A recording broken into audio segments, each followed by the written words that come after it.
Shalom, princesa linda e amada do Senhor, mulher de joelho, tudo bem com você?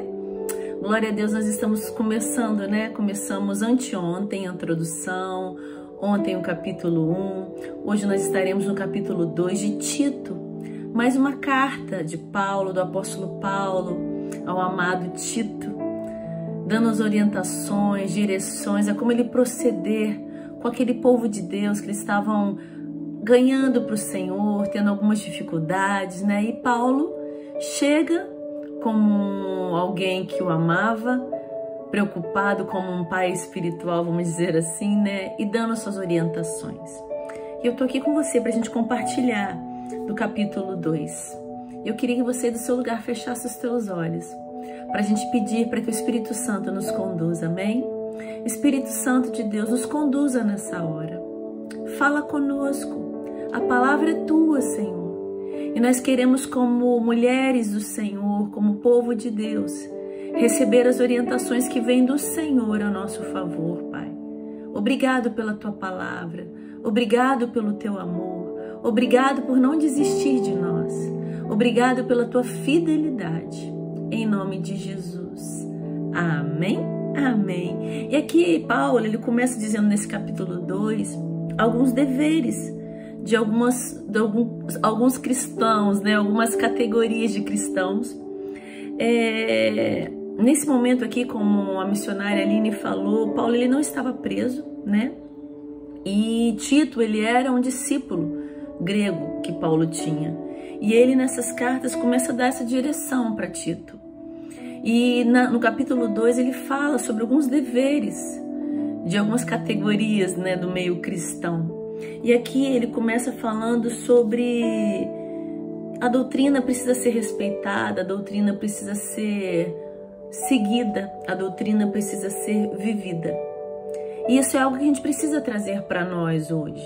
Não adianta apenas eu dizer que sou cristã, não apenas eu dizer que eu amo a palavra de Deus, que eu sirvo Jesus, se eu não vivo a doutrina, se eu não vivo a palavra de Deus na integralidade na minha vida. E aqui ele começa dizendo como os homens idosos devem se portar.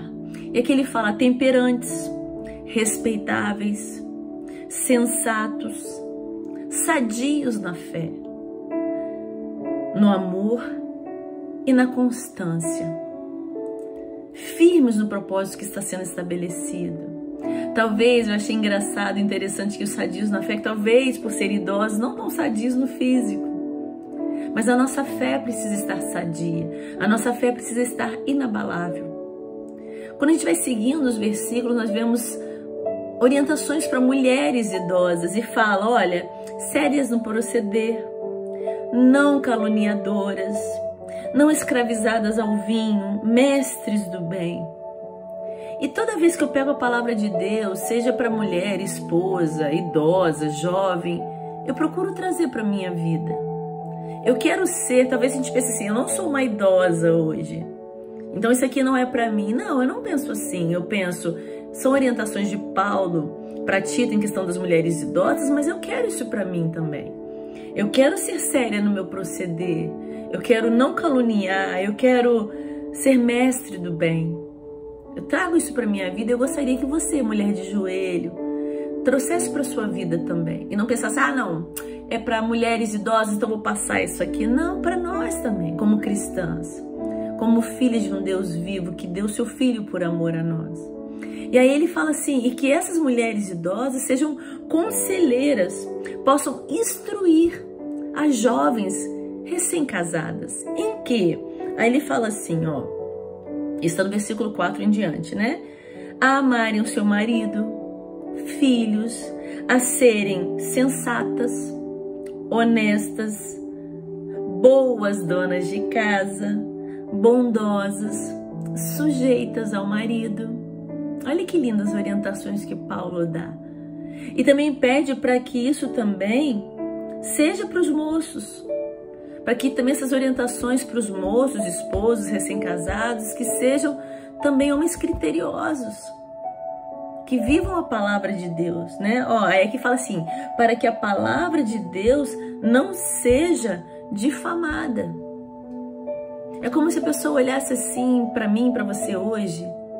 Aquela ali é cristã? Aquela ali serve a Jesus, agindo desse jeito, com seu marido, com seus filhos, com a sua casa? E a gente já leu, né, umas cartas para trás de Paulo, que como eu posso dizer que eu amo o Senhor se eu priorizo as coisas da igreja e não a minha casa, aos meus? Então isso também é um testemunho que nós damos dia a dia. Como tratamos os esposos, como aconselhamos as jovens recém-casadas, os jovens, como instruímos, como agimos com esses tipos de pessoas. Amém? E aqui ele fala assim, isso eu achei lindo, ó. Torna-te padrão de boas obras. Versículo 7. Seja padrão. Eu e você sejamos referência de Cristo na terra, modelos a serem seguidos. Vamos parar de falar assim, olha para Cristo apenas. Paulo, ele tinha uma autoridade, uma ousadia de dizer, olha para mim, sede imitadores de Cristo como eu sou. E que sejamos assim também, olha para Jesus, claro, ele é a referência, ele é o perfeito, mas olha para mim também. Olha como eu trato a minha casa, meu esposo, as minhas filhas. Olha como eu ajo. Que a minha obra seja padrão, seja exemplo para você, seja exemplo para o meu próximo. Aí ele fala, no ensino mostra integridade, reverência, linguagem sadia e irrepreensível. Então se você vai ensinar alguém, ensinar da palavra de Deus com muito temor e mostrando integridade, reverência, uma linguagem sadia, uma linguagem saudável, irrepreensível, que não haja nada que alguém possa te repreender. E aí ele continua dizendo assim, para que o adversário seja envergonhado, não tendo indignidade nenhuma para dizer ao nosso respeito.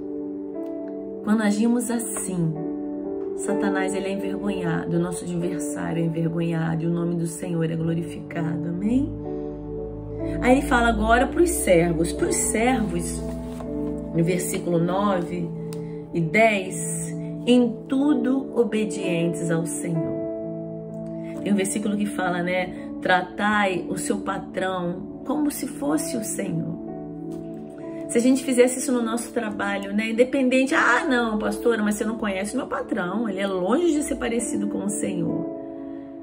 Mas a Bíblia não diz se eu tenho que tratar como o Senhor só se ele for parecido com o Senhor. Porque é o meu exemplo que está em jogo, é o meu padrão de vida que está em jogo. E aqui ele fala para os servos, em tudo obedientes ao Senhor, dando-lhe motivo de satisfação, não sejam respondões. Não furtem, pelo contrário, deem prova de toda fidelidade, a fim de ornarem em todas as coisas a doutrina de Deus, o nosso Salvador. Uma doutrina que faz diferença, uma doutrina que precisa fazer diferença. Uma doutrina, uma vida em Deus, uma disciplina de vida que glorifica o nome do Senhor. E aí ele termina no 11 assim, 11 até o 15, né? Porquanto a graça de Deus se manifestou salvadora a todos os homens. Que graça de Deus, que amor, salvando a minha vida, salvando a sua. Nos libertando das garras sujas de Satanás, da rota do inferno e trazendo para o reino do seu amor. Educando-nos para que, renegadas a impiedade e as paixões mundanas, vivamos no presente século sensata, justa e piedosamente, aguardando a bendita esperança e a manifestação da glória do nosso grande Deus e Salvador Jesus Cristo. Nosso Jesus vai voltar, o nosso Salvador vai voltar. Isso precisa ser em nós uma esperança da sua manifestação, uma esperança da sua glória, de uma nova vida com o Senhor. Amém? A qual a si mesmo se deu por nós, a fim de remir-nos de toda iniquidade e purificar para si mesmo um povo exclusivamente seu, zeloso de boas obras. Diz essas coisas, exorta e repreende também, com toda a autoridade. Ninguém te despreze. Aleluia. É tão lindo a gente imaginar isso, né? Um Deus que mandou o seu Filho por nós, a fim de remir-nos de toda iniquidade, a fim de nos purificar, a fim de nos guardar para si e de nos fazer um povo exclusivamente seu. E que isso seja realmente algo que a gente possa guardar todos os dias. Entender que somos princesas, mulheres escolhidas pelo Senhor. Entendermos que o preço que foi pago pela minha vida e pela sua vida foi um preço muito alto. E esse preço não pode ser desprezado. Esse preço não pode ser vivido de qualquer jeito. Mas precisamos fazer valer a pena o sacrifício de Cristo na cruz. Vivermos uma vida íntegra, uma vida de santidade, uma vida de esperança do dia do Senhor. Que Ele vai voltar, vai buscar a sua igreja. E que a gente possa ser exemplo dos fiéis. Que as pessoas possam olhar em mim e em você e ver a glória de Deus, a presença, a manifestação do poder de Deus. Amém? Guarda essa palavra no seu coração. Eu sei que às vezes vai ser difícil viver a palavra de Deus, mas é possível. O Senhor prometeu que estaria conosco até a consumação dos séculos. E com Ele a gente pode sim. Só não desista. Só não recue. Seja fiel ao Senhor, sabe por quê? Porque Ele permanece fiel a nós. Amém? Um beijo no seu coração, um cheiro e até o próximo vídeo. Em nome de Jesus, fica na paz.